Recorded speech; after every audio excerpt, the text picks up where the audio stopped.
Welcome, everybody, to another episode of Prepper Talk Radio with Scott, Shane, and Paris in the house. We are brought to you today by the Ready Radius. Have you heard of it? It's our book. We wrote it. You can go get a copy over on our website, linked from there if you want to, or you can go over to our good friend Amazon. Bezos is selling them for us. Check it out, the Ready Radius. Also, want to remind you guys, our 500th episode is the next episode dropping in the podcast. So we've got a special contest coming up for that. Make sure you watch your email. Yes, I said email. If you're not already subscribed, you better get subscribed because you're going to miss it otherwise. But that's going to be next week. So pay attention. Keep focused. Guys, are you ready for tonight's episode? Let's do it. I am. This is our we've working title on this one is our last ditch effort to warn you, I guess you could say, or our final appeal in why you need to be prepping now, because it really, honestly, it's getting too late. Well, first of all, I feel a little undressed. Undressed? Or underdressed? Underdressed. There we go. I was looking for that word. I feel underdressed. I'm like, undressed? No, that doesn't quite work. That doesn't sound right.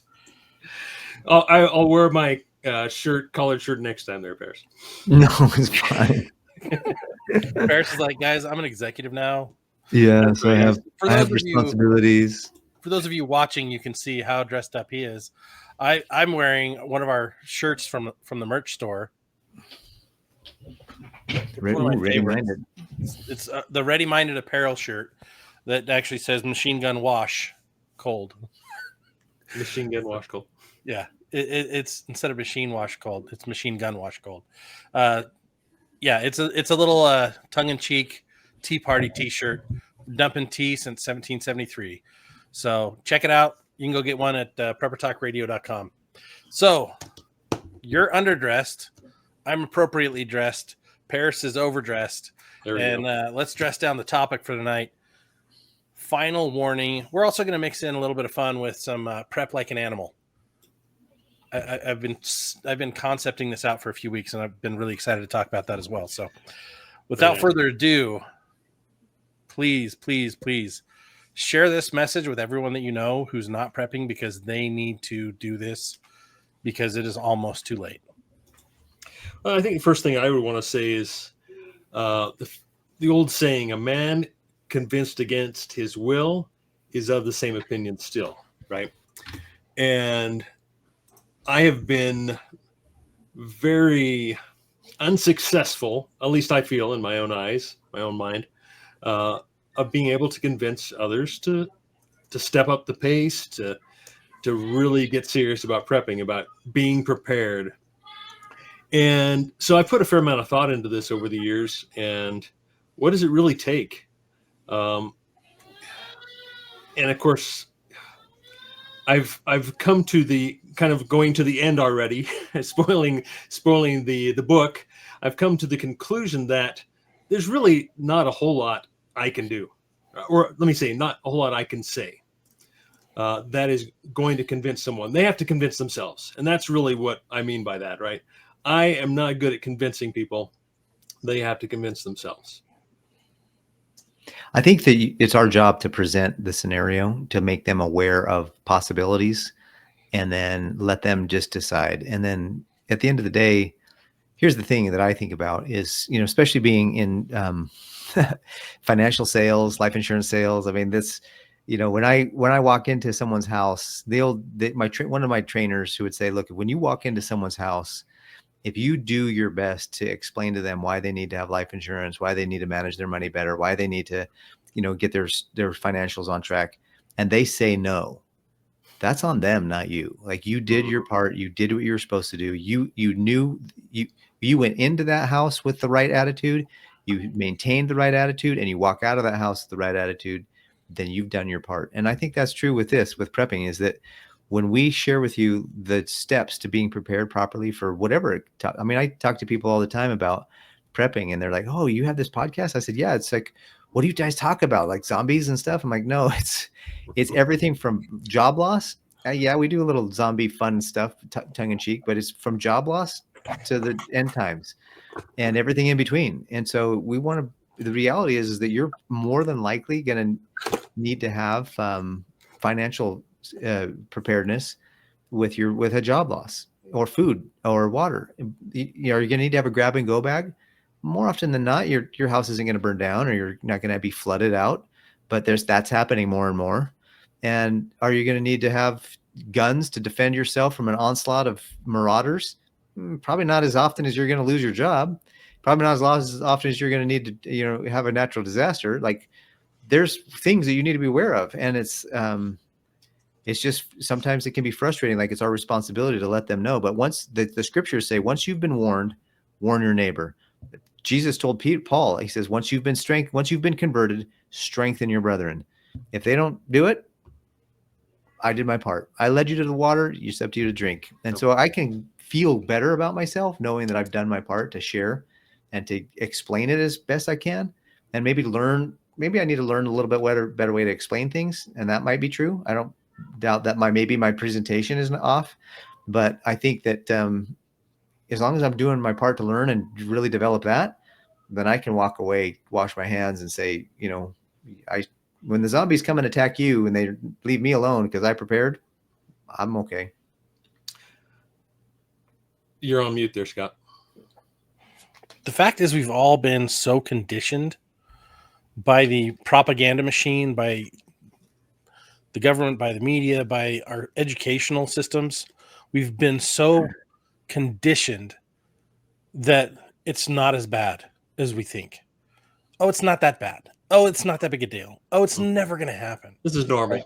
This is normal, right? It's that meme of the dog sitting at the table with the fires all around him. And he's just like, it's okay. Everything's okay, right? It's fine. It's just, this is fine. Guys, we are literally watching the dumpster fire rage out of control while sitting in the middle of it. And the world around us is like, it's fine. It's just a little hotter than usual. It's fine. The government will come to save us. It's fine. It'll go back to normal. And the government's the one that's lighting the fire and tossing us into the dumpster.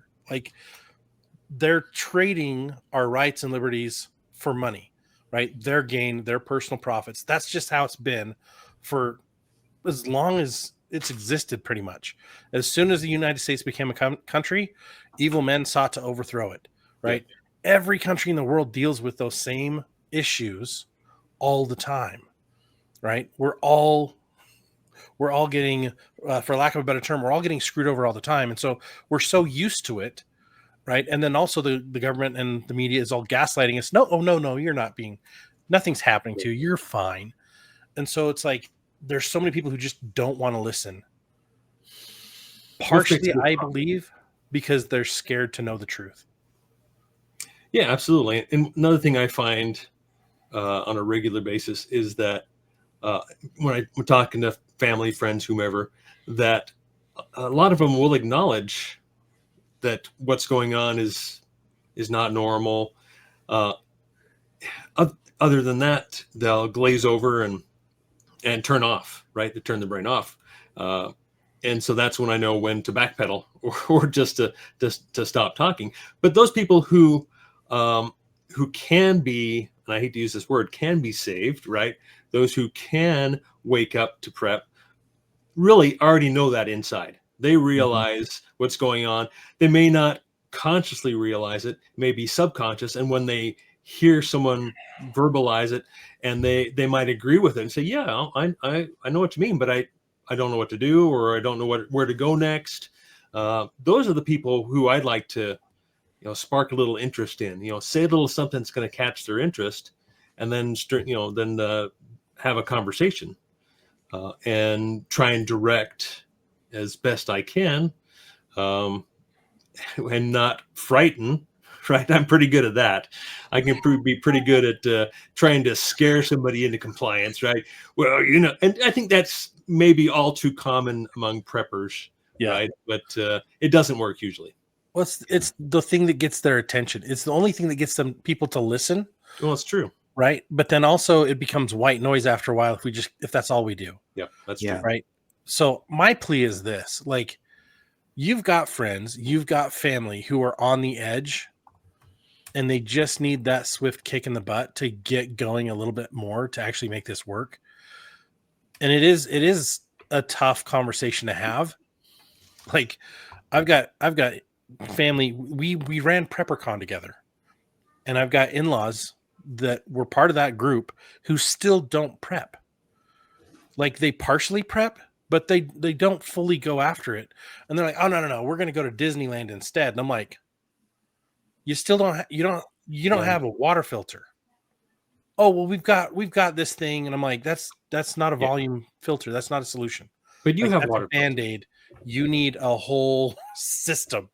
And they're like, "Oh, we got a Band-Aid." Everything they have is Band-Aids. And then there's other parts of that same group that they're just like me, and they're like, "What else can I say at this point?" Because no one can save them. They have to assist themselves out of the hole. Like, Mhm. it's the idea of someone falls into a hole. How do they get out? If they can't climb out, they need someone to drop a rope in, or a ladder, or something else. They need to self-assist the rescue, because we can't just pull them out. We've got too many other things we've got to do too, but we can drop a rope. They've got to show the initiative to climb out. And what we're facing right now are people are not willing to even climb out. A lot of them would rather just be buried. Yeah, and I've heard Joel Skousen say, World Affairs Brief. You've probably heard of him. Heard him say that really the only way you can wake people up is to shock them awake, and that's not his exact words. I forget the exact quote, but it's his take that, especially people who aren't aware, you've got to say something kind of wild and crazy that's true, right? That is totally unexpected for these individuals, to wake them up. And I think there's definitely something to be said there. But I think it's got to be very customized, very specific to individuals in order for that to work. I think sometimes people get overwhelmed really easily with it. And that's when it's human nature that when we're overwhelmed with something, we shut down. Yeah, that's true. And that's true with me in certain areas of my life. And so I kind of want to give grace to people who are overwhelmed with, where do I start? What do I do? How do I do it? Like, what do I get? Like, is it, if it's too late, like you said at the beginning of the podcast, then I'm screwed. And you know what? Why even start? So, the best time to prep was 20 years ago, but the next best time is today. Like, let's go, let's get started. And so in the essence of, we don't have any more time, that means that you start today, whether that's actually today or it's the day you're listening to this podcast, whatever it is, start today. Don't delay, and get started on something. Just do something. Go back and listen to all our episodes on how to start, how to prep with $100, how to prep with 1,000, how to prep with 10,000. Like, we have all these, we've done our job to make sure that, that we can give you the education, and hopefully you're sharing that with others. And so that's really, at the end of the day, when you're overwhelmed, I think I love being a shock and awe guy. Like, it's kind of fun to say shocking things and have people be like, what? Like, they wake them up out of their slumber. But at the same time, I've also realized that sometimes when you throw water on somebody and to wake them up, they get mad at you. Yeah, And that's so true. there's some people you can throw water on and it's okay. And there's some people you need to be like, hey, your alarm just went off. It's time to get up. Sometimes there are people that you got to be more sensitive with. And so it's Yeah. just be discerning, more than anything. And I think that's true with me. And I mean, how many times did you guys tell me to get a power bank of some kind before I finally bought a generator and the solar? Is I needed the money. Like, it takes money to get prepared in some of these things, And so, like, a power bank is a pretty big investment, and you need to have money for that. So that's all part of it. Yeah, and and I totally forgot what I was going to say. You're going to have to cut this out. And yeah, I'm sure I'll come back right around to it. Well, I was going to say this, like, Paris, you didn't have one, right? Yeah. It took a while to get to where you had one, but you were prioritizing things like water and food and the things you absolutely need. Like, what have we learned from North Carolina? Right? We learned that their food storage, they thought they had enough. It wasn't even close. Yeah. Right? If you've got the money, extend your water and your food stuff first, right? Then go to your ammo, then go to your backup powers. We survived as people for thousands of years without power. Will it be a complete shock and change into to everything? Yeah, absolutely. Go get a lot of really good boots and shoes, like leather quality, high end boots and shoes. Don't go into debt for all this, but sell the stuff that's useless to you. Sell the stuff that you're just storing and replace it with something that you can actually use. And also make sure you're rotating it. I just had a conversation yesterday and I was just like, what? And it was in a prepping group. And the guy said, he goes, most of my stuff's expired. I don't know, like all his canned foods. He's like, most of my stuff's expired. And I'm like, most of your stuff's expired? And he's like, yeah. And I'm like, aren't you rotating it? And he goes, why would I ever rotate it? Right. The whole point of this is you're using it. You're reducing your cost every year because you're using food storage. You're rotating it before it ever even thinks of going bad. It doesn't last forever, especially canned foods, but it will last far beyond the best by date. But get more. For the love of all things, get more.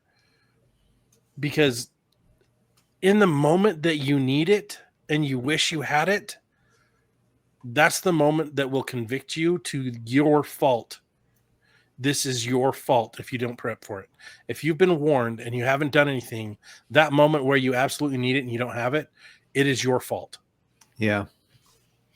Well, I think a lot of people need to see it to believe it, right? Mm-hmm. And I don't know that I've really completely understood that, because I don't see most everything going on in the world, right? I see people seeing things and relating their experiences and telling stories and news and so forth. So I have to have some trust and some faith that way. But also that goes along with my beliefs and what I've, basically the way I've been raised and grown up. But one thing that seems to, I guess, to help is to talk about examples, right? Not just being an example of myself and say, hey, this is what I'm doing, and not saying what I'm doing, but show them what I'm doing. People notice what I do, but also helping them to connect the dots, right? To put the pieces together, to be able to see the bigger picture of what's going on in the world. Step back, and instead of having something right in front of your face, you got to step back to see the larger picture. And unless you're practiced to that and kind of know what you're looking for, it's hard. I think it's hard to be able to see that larger picture. And again, it can be scary, and people don't even want to look. I know several people that way. They said they're too positive. They don't even want to look for the negative in the world. But helping people to connect the dots, to put that puzzle together and see really what's going on, and use some common sense and learn to think for themselves. I mean, that's a lot of pieces there. That's a lot of moving parts you got to put together to help someone to kind of realize and say, hey, no, this doesn't look like a great situation. I should probably do something about this. What to do? Okay, maybe I should then ask some questions at that point. Like one of my biggest concerns right now is water shortages. Like where I live in the second driest county or second driest city in Utah. We have the longest sustained drought here, only behind Logan, Utah. And we're seeing less and less freshwater availability.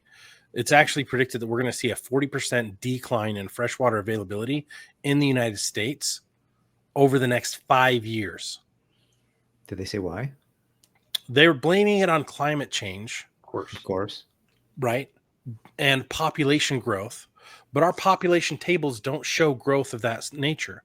What we do show is a massive influx of data centers and AI using water resources. What happened in Idaho, southern Idaho, the last 2-3 years, we've watched farmers lose a lot of their or all of their watering rights to make way for data centers and for mining. What's happening in North Carolina as we're still watching the destruction from the hurricane. Now they're prepping a lot of that area for strip mining for cobalt. That's a lot of water that's going to be used in that process. We have a new data center coming in. What is it? Nephi, Utah. Delta. Delta, Utah. That's going to hijack tons of fresh water that would normally go to the state, to agriculture, or to California and Nevada, who also feeds off our water sources. Mm-hmm. So we're seeing our government officials cut off our water supply in favor for these big business data centers. And it's going to get worse and worse and worse. And as we bring more automation back to the U.S., more factories, more warehouses, we think jobs. The reality is they're going to be automated warehouses. Guess what those need?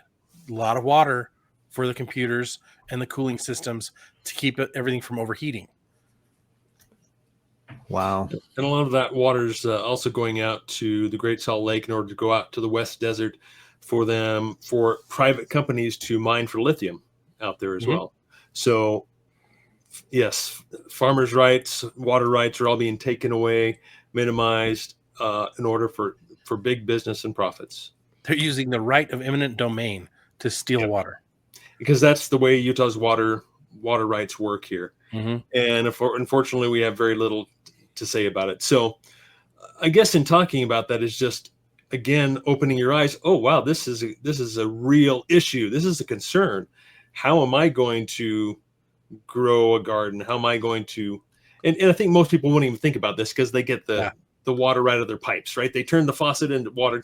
And so they don't question, oh, it's always flowed. I mean, throughout my entire lifetime, I don't ever remember any kind of disruption to our water, regardless of where I lived. It's always worked. And, where we live, we have gravity fed systems because we have mountains and hills and so forth. And so it always worked. It's always reliable. I've never had an issue. So why, looking forward, would we ever have an issue with water? Well, there's an example right there. And now what are you going to do about it to help secure your family's water sufficiency necessities, right? Yeah. Exactly. I just find that interesting that they're going to sacrifice food for data. Why though? Because they believe they can get food cheaper from elsewhere in the world. So they can make it like synthetic foods. And there you go. And manufacture food. Mm-hmm. We're being forced crickets in our diet already. Synthetic meats are already in pretty much everywhere, right? Lab grown stuff. I know in the UK there's already lab grown meats that are human meats, cancerous meats that they've turned into lab, like now they package it and sell it to the public. Like there's crazy stuff all over the world, right? But yikes. They're going to move everything into labs, controlled technology systems to provide food. Soylent Green, anyone? Mm-hmm. Absolutely. I mean, Wake up, people. Yeah. Go watch movies and you'll get a lot of hints, a lot of clues of where society's going, where they're. What was interesting is I was watching a video the other day and they were talking about some kind of it's a word on a label. It's in the ingredients in something, and it's a fancy word. I can't remember what it is anymore, but it meant like bug shit, like bugs. Yeah. No, they changed the language of what the ingredients are. Yeah, it's crazy. Like so you gotta be careful. Well, chitin is part of the bugs. That's not digestible, but they changed it. Yeah.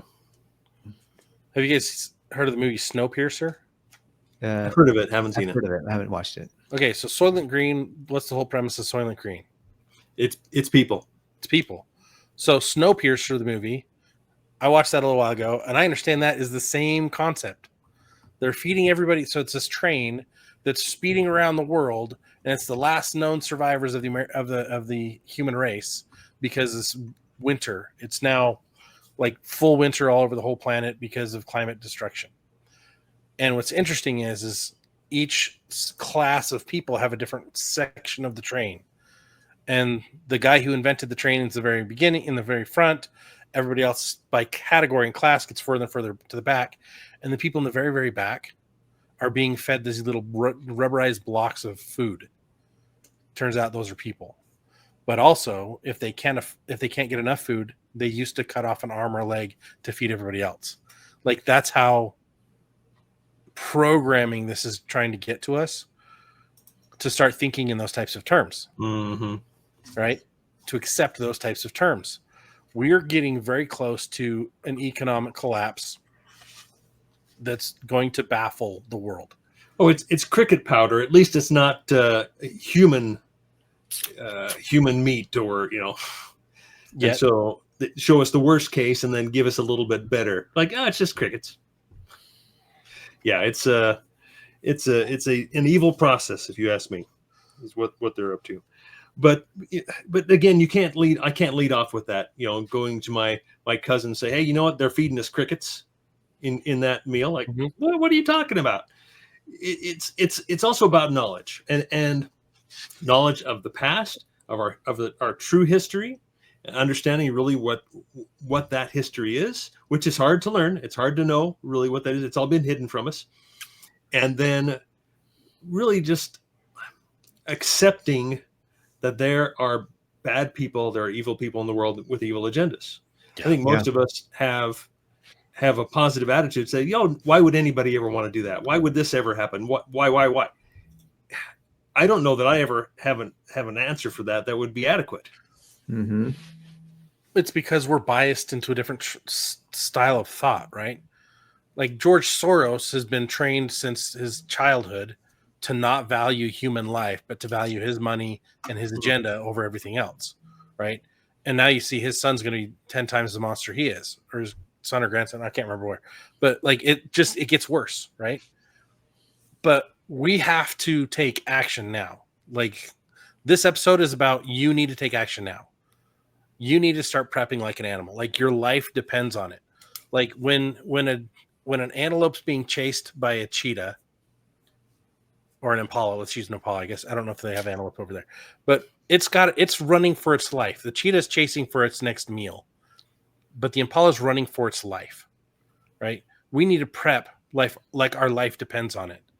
We need to think of it more in terms of animalistic survival than anything else. We need to get back to our nature, right? Of taking care of ourselves, building up, fortifying, and doing the right thing for ourselves, because we've got to protect ourselves and our families. Yeah. And so I've thought of some animals. I've been wanting to think of, like, I've been doing all this work. Do you know what animals actually prep? Well, I think not all animals do. I think it depends on where they live, right? If they have a winter climate, they're preparing all year long for the winter, whether it's fattening up or storing nuts, right? Yep. In like the squirrels. So squirrels, chipmunks, woodpeckers, didn't know this, hamsters, they all hoard and fatten up for times of lean. Also, honeypot ants, fire ants, honeybees, and harvester termites are examples of bugs that prep. Not just, what's interesting about honeybees, they're not just prepping for the winter, they want to have an overabundance year round. Yeah. Right? Because they live off of pollen and nectar. But then the nectar, the honey, what we all love and enjoy, right? That is not just their food supply, but that is their survival supply to get through hard times. It's their excrement. Right? Well, it's not. It's actually vomit. Well, it's a different type. It's coming out of a different place, right? Right. That's so honey is bee vomit. Is that what you're telling me? Yeah. Yeah. And when the bees come back to the hive, they come in and they go, "Hey, Bob. Yeah, Bob. Yeah, what up? Blech. Oh, thanks." And they puke it into the other person's mouth. They process it a little bit more, and they go to the next bee and puke it into their mouth all the way in. So it's like, remember the olden days when there's a fire and people would be like handing buckets to the next person? It's that way, but in your mouth. Oh, geez. That's kind of gross. It's delicious, isn't it? Honey is delicious. I'm surprised that that's the process. We, as people, we do some weird stuff. Like, oh, what is that? It smells delicious. Tastes delicious. Where's it from? Oh, it's vomit. Cool. We're okay with that. Right? Oh, what is hanging from that cow over there? Let's squeeze it, see what comes out of it, and see if it. Well, and I guess technically we shouldn't call it vomit because that's not actually what it is. That's the way it's produced, right? But it's not actually something disgusting, right? It's so if we call it excrement, okay, maybe they do it, secrete or excrete it, but yeah, it's obviously not nasty. So we probably shouldn't use the word vomit or Well, otherwise, right? and honey has some pretty antibacterial It's amazing. elements in it. Like it's amazing. Mhm. But so as I'm thinking, okay, we got to think more long term, fix short term problems, and also think long term. Like pack animals, we've got to operate in better, tighter communities. You know what some of the best hunting pack animals are? Wolves. They're not the best. Try again. Cats Badgers? in particular. You both spoke at the same time. Oh, sorry, like cats, like Nope, cats. They're solo and duo hunters. Paris, what'd you say? I was just throwing an animal out there. I said badgers, but Badgers. They're solo hunters, but they're pretty amazing. Honey badgers specifically are on my list for another item. African wild dogs are considered the #1 pack hunter in the world, followed by wolves. I mean, kind of like a hyena, but an actual different breed. They're smaller than wolves, but yeah, hyenas are in that continent #3.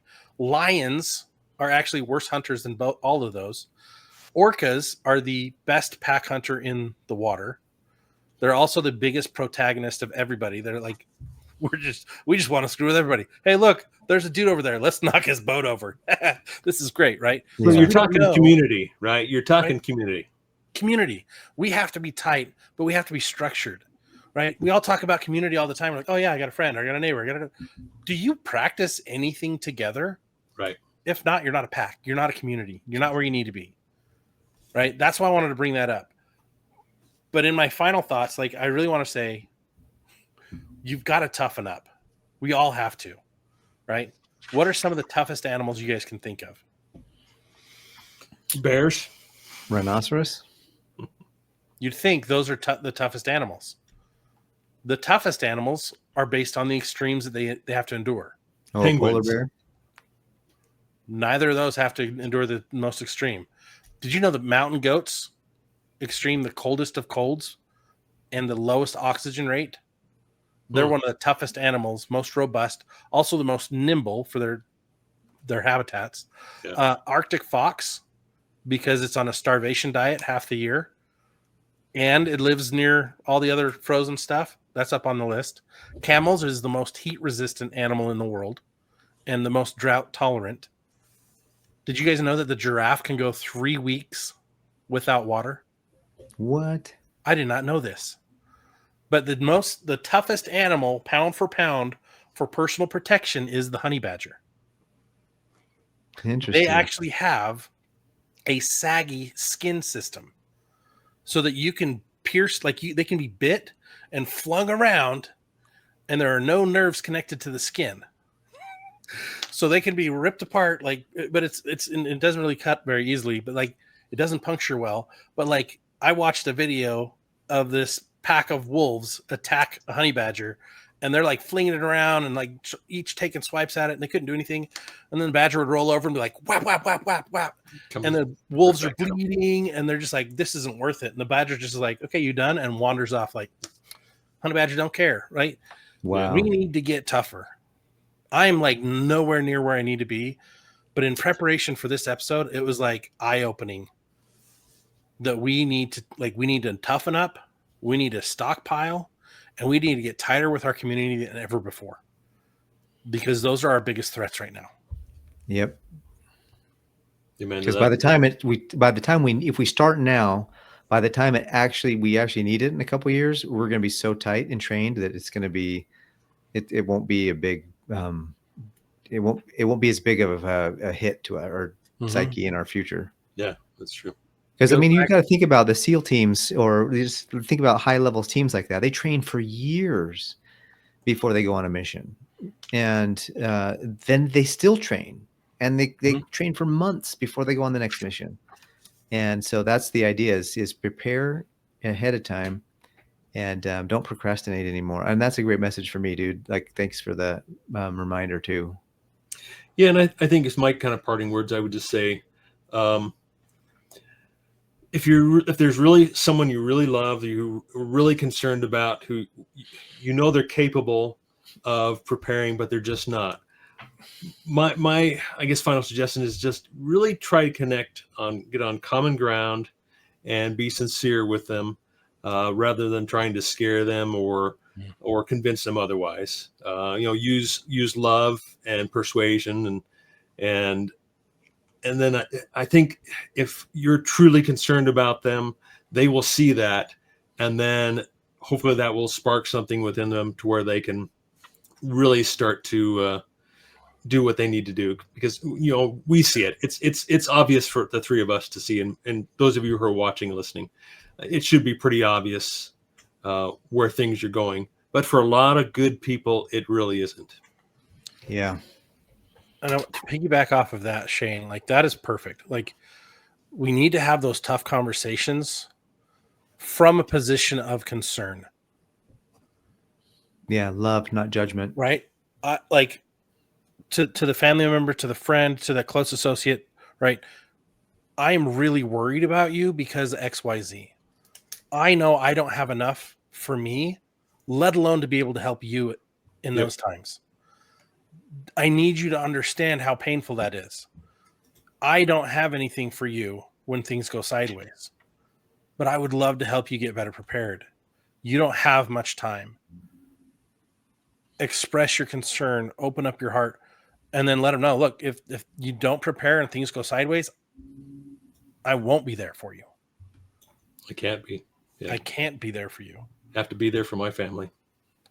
And let them understand the reality of that, like, and then let it alone. Like they've been warned fully and thoroughly at that point.